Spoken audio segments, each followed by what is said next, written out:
So నేను ఈరోజు బ్లాగ్లో మంచి బెస్ట్ ప్రోడక్ట్ ఫ్రమ్ మీషో అనమాట ఫర్ వరలక్ష్మి అమ్మవారి వ్రతము.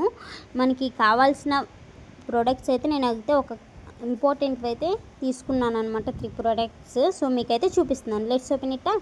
ఫస్ట్ అయితే నేను గణపతి వారిని అయితే తీసుకున్నాను అనమాట. ఫస్ట్ మనం అమ్మవారికి పూజ చేయకముందు మనకి ఫస్ట్ గణపతి వారికి పూజ చేసుకోవాలి కాబట్టి ఇంకా గణపతి వారిని అయితే తీసుకున్నాను అనమాట. మీకు ఈ ప్రోడక్ట్ కావాలంటే సబ్స్క్రైబ్ చేసి అలానే కామెంట్లో లింక్ అని పెట్టండి గైస్. నేను తప్పకుండా అయితే మీకు కామెంట్లో రిప్లై ఇచ్చి షేర్ చేస్తాను. అలానే చూసారు కదా ఎంత చక్కగా, ఎంత గోల్డెన్ ప్రింట్తో వచ్చిందనమాట. ఇంకా ఇది మార్బుల్తో చేశారనమాట. చాలా అంటే చాలా బాగుంది. బ్యాక్ సైడ్ మీకు కనిపించవచ్చు. సో ఇంకా తర్వాత అయితే చిన్ని ఎలుక కూడా ఉందన్నమాట. సో అలా ఉంటుందన్నమాట. మీకు ప్రోడక్ట్ కావాలనిపిస్తే లింక్ అని కామెంట్ చేయండి guys. I will share you అనమాట. సో నెక్స్ట్ ప్రోడక్ట్ అయితే చూసేద్దామా. సో ఇదైతే బ్యాక్గ్రౌండ్ డెకోరేటింగ్ అనమాట. అంటే బ్యాక్గ్రౌండ్ మనకి అమ్మవారు కళగా నీట్గా చాలా చక్కగా కనిపించాలంటే మనం ఇదైతే తప్పకుండా తీసుకోవాలన్నమాట. చాలా కళగా కూడా ఉంటుంది. ఇది మనకైతే కొంచెం బ్లాక్ అండ్ పర్పుల్లో నేవీలో ఆ కలర్లో అయితే ఉంటుంది అనమాట. సో గ్రే కలర్లో అట్లా మనకి కలర్ నేను తెలియదు, గుర్తులేదనమాట. సో మీరైతే తప్పకుండా ఇదైతే మీరు ఇంత బెస్ట్ ప్రోడక్ట్ చూపించారని చెప్పేసి మళ్ళీ మీరే వీడియోకి తిరిగి వచ్చేసి కామెంట్ అయితే చేస్తారు గాయస్. ఇదైతే తప్పకుండా ఆర్డర్ చేసుకోండి. లోటస్ ప్రింట్తో మంచిగా వచ్చిన ప్రోడక్ట్ అనమాట. చూసారు కదా ఎంత మంచిగా, ఎంత చక్కగా ఉందో. మనకి బ్యాక్గ్రౌండ్ పెట్టుకున్నా కూడా చాలా చక్కగా, చాలా నీట్గా కనిపిస్తారనమాట. అమ్మవారు కళగా కనిపిస్తారు. నెక్స్ట్ ప్రోడక్ట్ అయితే నేను పెట్టుకున్న అమ్మవారికి శారీ పెట్టాలనుకుంటున్నాను అనమాట. ఇంకా అమ్మవారికి అయితే నేను తీసుకున్న సింపుల్ శారీ అండర్ 300 రూపీస్ అనమాట. అదైతే మనకి 236 రూపీస్ పడ్డది బ్యాక్గ్రౌండ్ది. అదే వినాయకుల స్వామి వారు అయితే 300 అయితే పడ్డదనమాట. ఫోటో విగ్రహము ఇదైతే 300 పడ్డది. అదైతే ఇంకో శారీ తీసుకున్నాను అమ్మవారికి కట్టడానికి. అదొక 600 పడ్డది గాయస్.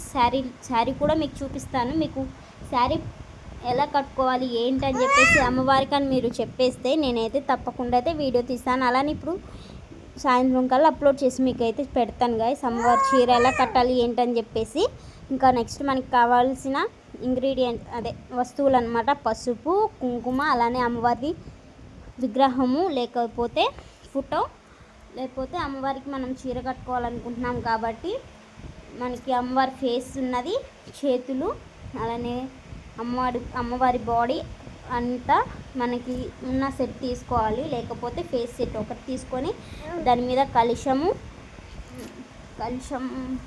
బిందె పెట్టుకున్న తర్వాత దాని మీద ఒక చిన్న చెంబు పెట్టుకున్న తర్వాత మనకి ఒక కట్టెతో అయినా లేకపోతే ఒక పైప్తో అయినా మంచిగా కట్టేసుకోవాలన్నమాట. సో మీకైతే నేను వీడియో అయితే పెడతాను.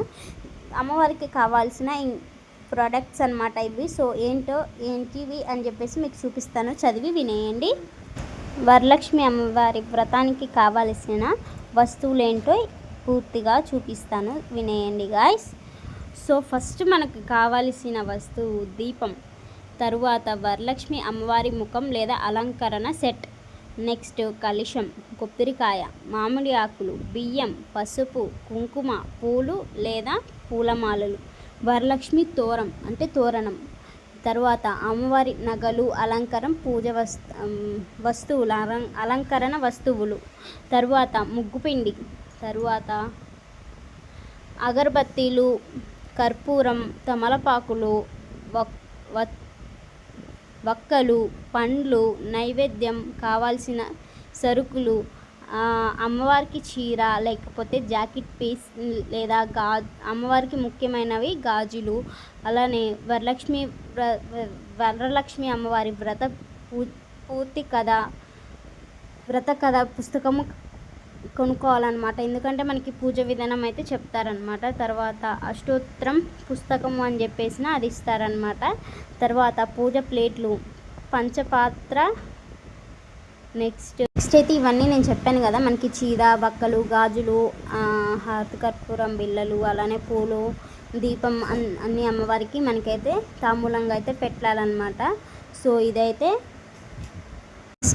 శుభ్రం, క్షేమం, ఐశ్వర్యం, అమ్మవారి అనుగ్రహం మీ ఇంటిపై సిరి సంపదలు నింపాలి. అని చెప్పేసి నేనైతే ఈ వీడియో తీస్తున్నాను గాయస్. సో మీకు ఎలాంటి డౌట్ ఉన్నా, అలానే నేను అమ్మవారికి శారీ ఎలా కట్టాలి, ఎలా